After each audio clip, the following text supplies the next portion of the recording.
Polisi mkoa wa Pwani limekanusha vikali taarifa zinazosambaa kwenye mitandao ya kijamii hususan Facebook na Instagram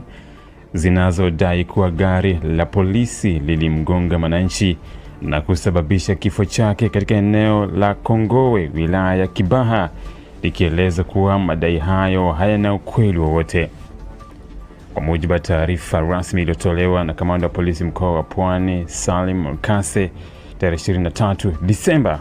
ajali hii ilitokea tarehe 19 Disemba mwaka huu majira ya saa 2 usiku katika barabara kuu ya Morogoro Dar es Salaam katika eneo la Kongowe wilayani Kibaha, ambapo gari lisilotambulika namba zake za usajili